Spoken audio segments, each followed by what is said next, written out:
تمام دیکھنے اور سننے والوں کو السلام علیکم۔ ناظرین، آج کا ہمارا موضوع ہے حضرت سلیمان علیہ السلام کا تخت جو بیت المقدس میں ہے۔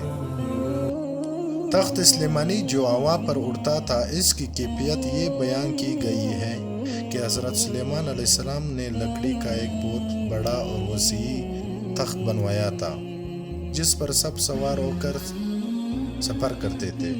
پھر ہوا کو حکم دیتے وہ اس عظیم شان وسیع وارث تخت کو اپنا کندھے پر اٹھا کر جہاں حکم ہوتا وہاں لے کر اتار دیتے ہیں۔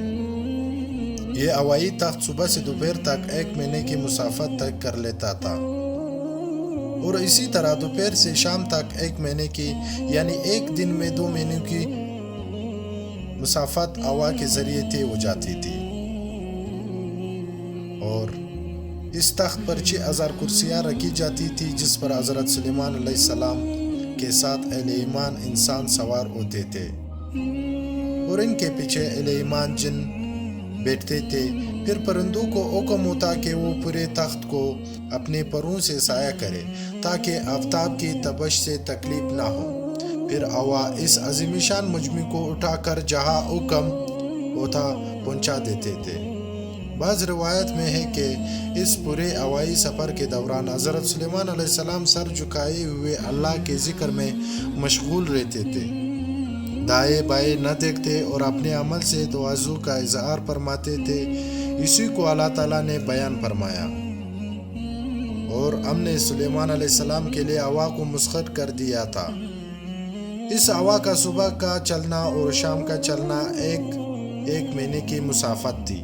حضرت ابن بصرہ رحمۃ اللہ علیہ فرماتے ہیں کہ حضرت سلیمان علیہ السلام صبح کو بیت المقدس سے روانہ ہوتے تو دوپہر کو ازغر میں قیام فرماتے اور دوپہر کا کھانا کھاتے، پھر یہاں سے بعد ظہر واپس جاتے تو بابل میں پہنچ کر رات ہوتی تھی۔ اور بیت المقدس اور مستقر کے درمیان اتنی مسافت ہے جو تیز سواری پر چلنے والا 1 ماہ میں طے کر سکتا ہے۔ اور اسی طرح بعض روایات میں ہے کہ اس کے درمیان سونے کا منبر رکھتے، اس پر حضرت سلیمان علیہ السلام بیٹھتے تھے، اور ارد گرد 3000 طلائی نفری کرسیاں بچھائی جاتی جن پر علماء و فضلاء بیٹھتے تھے۔ ان کے پیچھے جنات اور دوسرے لوگ بیٹھتے تھے۔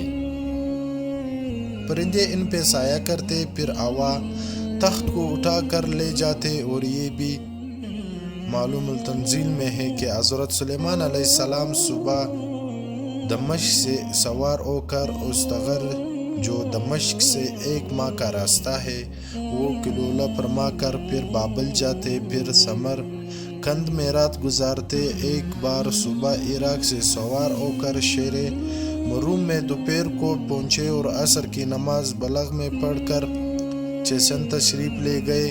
رات وہاں گزار کر صبح سمندر کے ساحل کے راستے قندھار پہنچے، وہاں سے کرمان گئے، پھر ایران پہنچے۔